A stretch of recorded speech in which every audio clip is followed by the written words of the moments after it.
माघ गुप्त नवरात्रि के 5वें दिन महाविद्या माँ छिन्नमस्ता की कथा। नमस्कार दोस्तों, जय माता दी।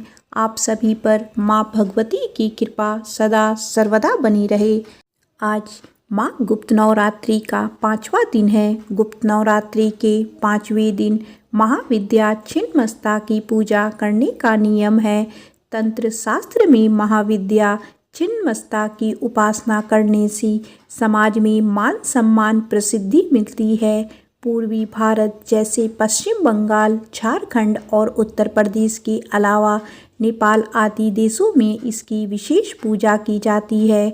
छिन्नमस्ता महाविद्या की पूजा में अगर कोई कमी रह जाती है तो विपरीत फल देने वाली होती है। यही कारण है कि आम लोगों के लिए इनकी साधना को उपयुक्त नहीं माना गया है। देवी छिन्नमस्ता की पूजा करने से मनुष्य को समाज में सम्मान और प्रतिष्ठा मिलती है, साथ ही सुख और समृद्धि का वरदान भी मिलता है। देवी अपने साधक को ज्ञान, समृद्धि, विजय, स्वास्थ्य और धन का आशीर्वाद देती है। महाविद्या छिन्नमस्ता की पूजा उन लोगों के लिए बहुत प्रभावशाली है जो बाझपन या ऋण से संबंधित या यौन रोग से संबंधित समस्याओं का सामना कर रहे हैं। माँ छिन्नमस्ता की पूजा व्यावसायिक हानि से उभरने में भी सहायता करती है। माँ छिन्नमस्ता की पूजा करने से समृद्धि, स्थिरता और लंबे जीवन के साथ साथ और भी अनगिनत लाभ होते हैं। देवी छिन्नमस्ता को माता चिंतपूर्णी का स्वरूप माना गया है। शिव पुराण और मार्कंडेय पुराण में इस बात का वर्णन मिलता है कि देवी छिन्नमस्ता ने राक्षसों का संहार कर देवताओं को उनसे मुक्त कराया था। देवी छिन्नमस्ता चिंतापूर्णा माँ का स्वरूप है, इसीलिए इनकी पूजा कई अर्थों में उनके भक्तों के लिए फलदायी होती है।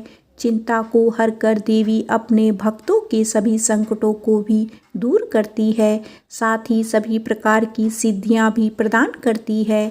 देवी का इसीलिए व्रत करना और उनका विधि विधान से पूजा करना बहुत ही शुभ फलदायी रहता है।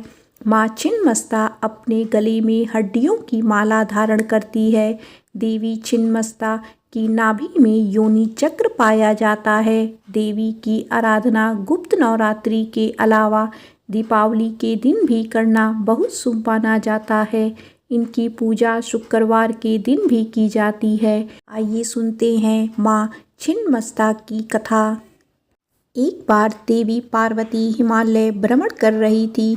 उनके साथ उनकी 2 सहचारियाँ जया और विजया भी थी। हिमालय पर भ्रमण करते हुए वे हिमालय से दूर आ निकली।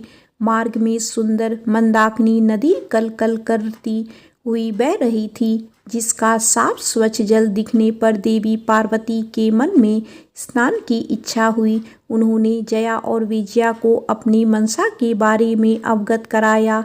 वे उनको भी स्नान करने को कहा, किंतु वे दोनों भूखी थी। बोली, देवी हमें भूख लगी है, हम स्नान नहीं कर सकते। तो देवी ने कहा, ठीक है, मैं स्नान करती हूँ, तुम विश्राम कर लो। किंतु स्नान में देवी को अधिक समय लग गया। जया विजया ने पुनः देवी से कहा कि उनको कुछ खाने को चाहिए।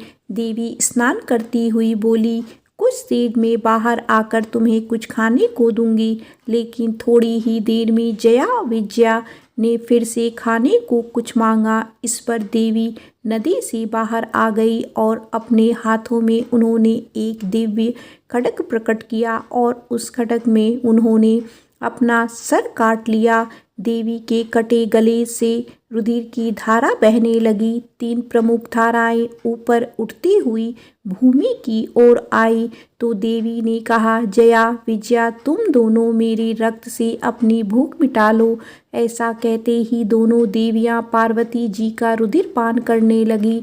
तीसरी जो रक्त की धारा थी, देवी ने स्वयं अपने ही मुख में डाल दी और रुधिर पान करने लगी।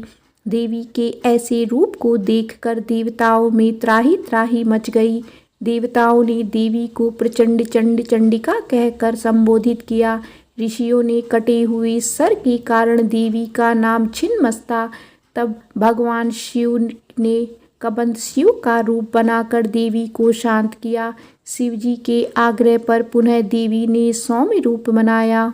नाथ पंथ सहित बौद्ध मतावलंबी भी देवी की उपासना करते हैं। भक्त को इनकी उपासना से भौतिक सुख, संपदा, वैभव की प्राप्ति, वाद विवाद में विजय, शत्रुओं पर जय, सम्मोहन शक्ति के साथ साथ अलौकिक संप्रदाय प्राप्त होती है। इनकी सिद्धि हो जाने पर कुछ पाना शेष नहीं रह जाता। 10 महाविद्याओं में प्रचंड चंड नायिका के नाम से वह वीररात्रि कहकर देवी को पूजा जाता है। छिन्नमस्ता देवी शत्रुनाश की सबसे बड़ी देवी है। भगवान परशुराम ने इसी विद्या के प्रभाव से अपार बल अर्जित किया था। शास्त्रों में देवी को ही प्राणतोषिणी कहा गया है। देवी की स्थिति से देवी की अमोघ कृपा प्राप्त होती है। ग्रस्त साधक को सदा ही देवी की सौम्य रूप में साधना पूजा करनी चाहिए। देवी योगमयी है। ध्यान समाधि द्वारा भी इनको प्रसन्न किया जा सकता है। देवी के भक्त को मृत्यु भय नहीं रहता, वो इच्छा अनुसार जन्म ले सकता है। देवी की मूर्ति पर रुद्राक्ष, नाग केसर व रक्त चंदन चढ़ाने से बड़ी बाधा भी नष्ट हो जाती है। देवी को पुष्प अत्यंत प्रिय है, इसीलिए केवल पुष्पों के होम से ही देवी कृपा कर देती है। आप भी मनोकामना के लिए यज्ञ कर सकते हैं। जैसे मालती के फूलों से होम करने पर वाक सिद्धि होती है, वह चंपा के फूलों से होम करने पर सुखों में बढ़ोतरी होती है। बेलपत्र के फूलों से होम करने पर लक्ष्मी की प्राप्ति होती है। वह बेल के फलों से हवन करने पर अभीष्ट सिद्धि होती है। सफ़ेद कनेर के फूलों से होम करने पर रोग मुक्ति मिलती है तथा अल्पायु दोष नष्ट हो 100 साल आयु होती है। लाल कनेर के पुष्पों से होम करने पर बहुत से लोगों का आकर्षण होता है। वह बंदूक पुष्पों से होम करने पर भाग्य वृद्धि होती है। कमल के पुष्पों का घी के साथ होम करने से बड़ी बाधा भी रुक जाती है। मल्लिका नाम के फूलों के होम करने से भीड़ को भी वश में किया जा सकता है। वह अशोक के पुष्पों से होम करने पर पुत्र प्राप्ति होती है। महुए के पुष्पों से होम करने पर सभी मनोकामनाएं पूरी होती है। वह देवी प्रसन्न होती है। नवरात्रि के 5वें दिन माँ स्कंद माता की पूजा भी की जाती है। आइए सुनते हैं माँ स्कंद माता की कथा। देवासुर संग्राम के सेनापति भगवान स्कंद यानी भगवान कार्तिकेय जी की माता होने के कारण इन्हें स्कंद माता के नाम से भी जाना जाता है।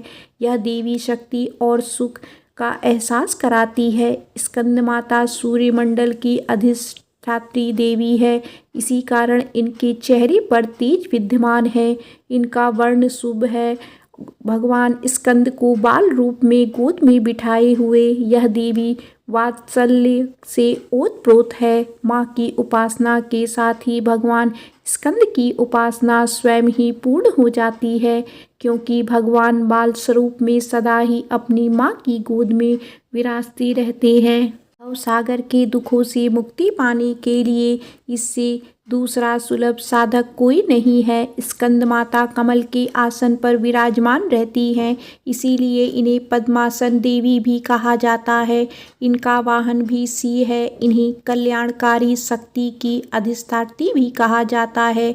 इन देवी की 4 भुजाएं हैं। दाईं तरफ की ऊपर वाली भुजा से इन्होंने भगवान स्कंद को गोद में पकड़ा हुआ है। नीचे वाली भुजा में कमल का पुष्प धारण किया हुआ है। बाईं तरफ ऊपर वाली भुजा में वर मुद्रा में है और नीचे वाली भुजा में कमल का पुष्प है। देवासुर संग्राम में तारकासुर नाम के दैत्य का वध करने के लिए ही भगवान स्कंद की उत्पत्ति हुई थी। प्राचीन कथा के अनुसार कार्तिकेय जी का जन्म भगवान शिव और देवी पार्वती से दूर सरकंडे के एक वन में हुआ था। उस बालक के 6 मुख थे। उस वन में कृतिकाएं रहती थी। कृतिका को जब वह 6 मुख वाला बालक मिला तब उन्होंने उनका पालन किया था। इसी वजह से बालक का नाम कार्तिकेय पड़ गया। भगवान शिव और देवी पार्वती से दूर रहकर वह बालक अब बड़ा होने लगा। कृतिकाएँ बहुत अच्छी तरह से बालक का ध्यान रखती थी। एक दिन शिव जी को अपनी संतान के बारे में पता चला। संतान के बारे में जानकारी मिलते ही शिव जी ने अपने सेवकों को तुरंत ही सरकंडे के वन में भेजा और बालक को लेकर आने के लिए कहा। शिव जी के दूत वीरभद्र, विशालाक्षी, दधिमुख आदि सरकंडे के वन में पहुँचे और कृतिकाओं के साथ कार्तिकेय स्वामी जी को लेकर शिव जी के पास वापस लौट आए।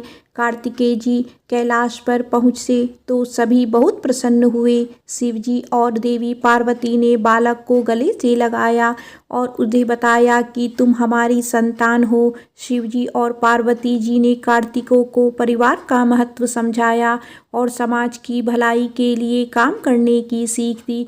तब शिव जी ने कार्तिकेय जी से कहा कि तुम बहुत वीर हो, इसीलिए पुत्र आज से तुम्हें देवताओं का सेनापति नियुक्त किया जाता है। उस समय तारकासुर नामक दैत्य ने बड़ा आतंक मचा रखा था और उसे वरदान मिला था कि उसका वध भगवान शिव के पुत्र द्वारा ही होगा। जब कार्तिकेय जी देवताओं के सेनापति बने तब उन्होंने तारकासुर का वध किया था। माँ भगवती के स्कंद माता स्वरूप की असली पहचान उनके पुत्र स्कंद की वजह से ही है और संतानहीन दंपतियों को खास तौर पर आज के दिन स्कंद माता की पूजा अवश्य करनी चाहिए।